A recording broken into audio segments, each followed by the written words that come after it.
Well, another round of rain, snow, and wind is back in the headlines today. That atmospheric river that we've been talking about for the past few days.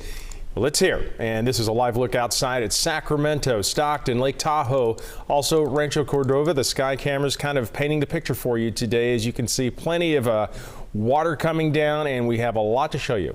We have live team coverage for you. Our KCRA3 reporters are spread out across our region, covering everything for us from the Valley to the Sierra, from Nevada County to Yolo County, and of course, Chief Meteorologist Mark Finan tracking everything for us.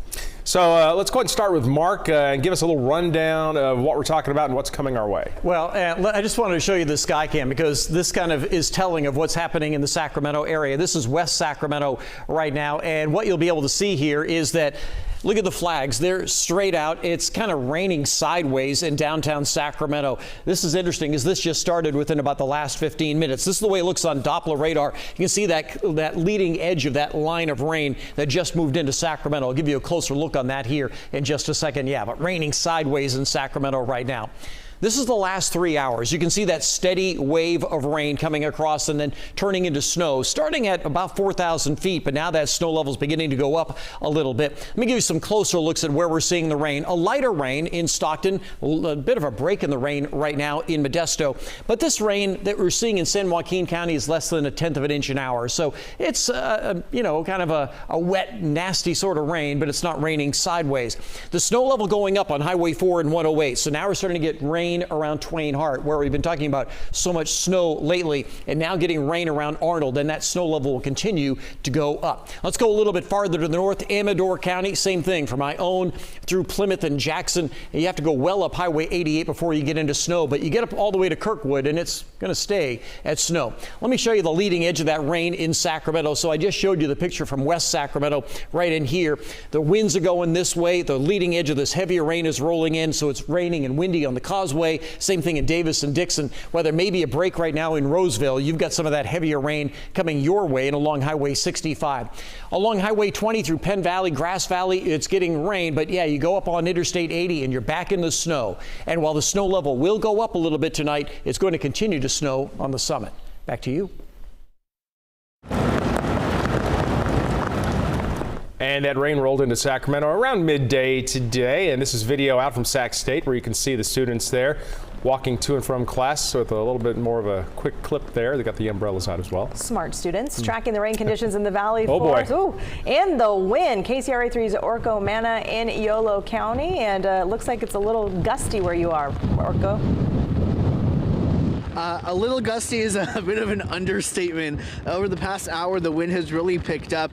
I'm holding onto my hood, but if I let go, just instantly the hood gets fallen back because of the wind out here. You can see the rain is also falling because of the wind. That rain is really pelting us in the face. We were just in our news car here a little bit ago, and we were kind of shaking inside the news car because of the wind, but as soon as we stepped out, that's when we really felt it. And again, you can see that out here. We're here at the Yolo Bypass Wildlife area, where you can see these trees are swaying in the wind. It's not really doing it justice right now because we are definitely feeling the winds. You're taking a look at the causeway here. If we take a look here, cars are moving pretty steadily, so that's some good news. We haven't seen any issues in this area. Driving up 80, we did see that there were some signs that said windy conditions, warning people about it, and let me tell you, it's definitely windy out here. And if you take a look at this water down here, you can see some of the ripples going through it because of the wind. The rain has been falling pretty consistently over the last hour, but again, the wind is actually making it worse than what it is because it's not raining too heavily. It's raining a little bit because of that wind.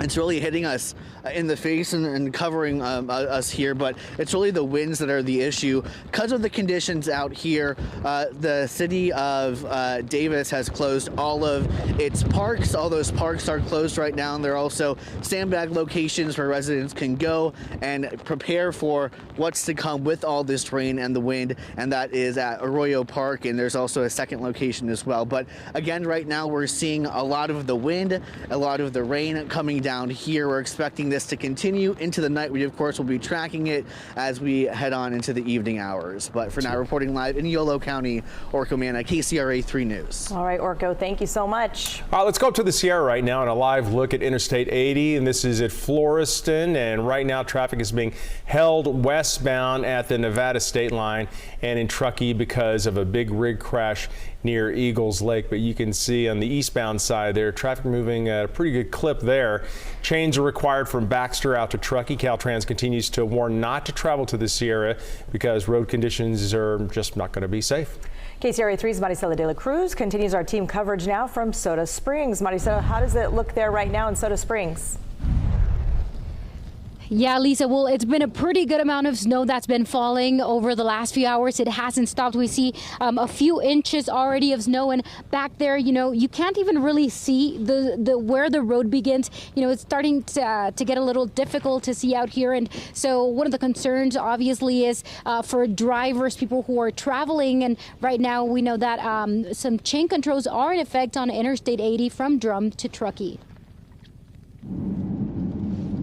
Light traffic along a snowy Interstate 80 as many prepared for the latest winter storm, which has already forced some road closures. We are on Highway 20 to Nevada City, which has been closed to traffic. Now, we drove about 7 miles in, and while the road is drivable, it quickly reduces into one lane, which could be potentially dangerous to any drivers who choose to disregard the closure. Most are staying indoors. And a little beer run before might not be able to make it to the gas station. While others took this morning and early afternoon to grab last-minute items before hunkering down for a few days. We got about 2 or 3 weeks worth of groceries, did all of our laundry.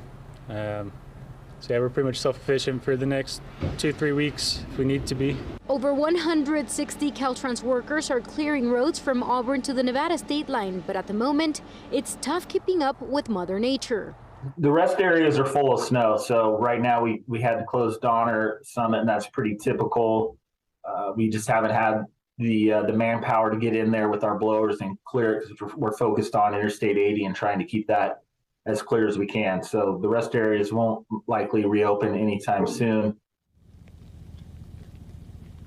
And what we've seen throughout the day is that those people who have been stopping here at gas stations are mostly locals, just trying to get those last-minute items that they may be needing over the next few days. And Caltrans spokesperson also told us that they are not expecting to get a break throughout the weekend and are getting ready. They have about 160 workers currently working and who will be continuing to work over the weekend and getting ready for any problems that they may encounter, which they say they could be expecting some flooding and some blocked drainage. We're live in Soda Springs. Maricela de la Cruz, KCRA 3 News. Yeah, great information and pictures from out there. Maricela, thank you. Well, it's not just the roads that are going to be an issue, so will power, especially as the winds pick up. And let's get back over to Chief Meteorologist Mark Finan for more on the wind. Mark. Yeah, you saw that with Orko, and we have that classic southeasterly wind that we get when we have a storm in the area. These are the sustained winds we have right now. 26 miles an hour in Stockton, 26 miles an hour in Placerville. As we go through the night tonight, it will be the middle part of the valley and to the lower part of the foothills. So think about maybe I-5 or 99 up to about Highway 49. It's that corridor that you see the strongest wind. So let me show you the wind gusts that we're seeing right now. Gusting up to 33 in Fairfield, but 35 in Stockton and in Placerville, a gust to 28 in Sacramento. But we have seen a couple of gusts higher than that in the last couple of hours. This is one of the reasons we're calling today an alert day because of the wind we are expecting through the night. This is 8 o'clock tonight. Look at Valley Springs at that time getting a gust of 47. And we'll see more of that in that corridor that I've been talking about from I-5 to Highway 49. Valley Springs at 50, 39, and Rockland 34 in Sacramento. When you start getting wind gusts of 45 to 50, that's when you can start to have trees knocked down, power lines knocked down. This is at midnight. We're still in that same wind range. That'll continue into the overnight hours. But once we get close to sunrise, those winds will be diminishing. It'll still be breezy tomorrow, but the possibility of having damaging winds will be gone by the time the sun comes up tomorrow. Back to you.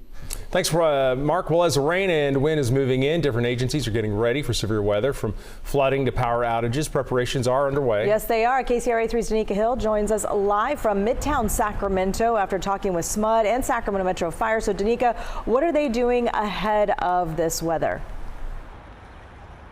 Yeah, both agencies tell me they're watching the forecast close and bringing in extra crews. Now, back in January, we saw those strong winds knocking down trees like this and leaving damage behind in homes. And while we're not expecting the exact same like Mark just explained, we do see that potential. And this is a good reminder to prepare for the worst.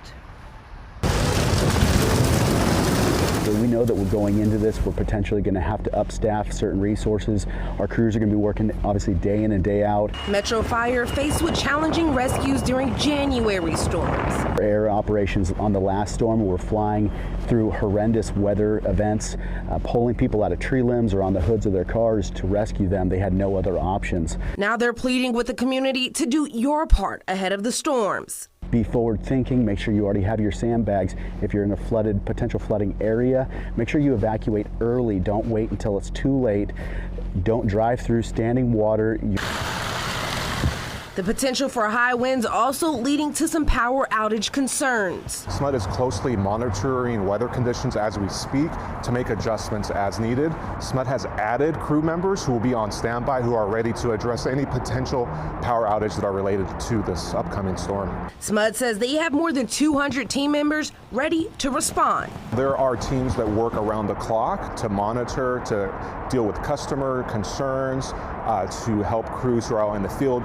And agencies all across the county teaming up to keep the public safe. Public safety partners throughout the county, whether that's Sacramento County OES, PG&E, SMUD, other fire response agencies, or law enforcement, to really make sure this is a collaborative group effort to make sure we're proactive and we're prepared fully going into this storm.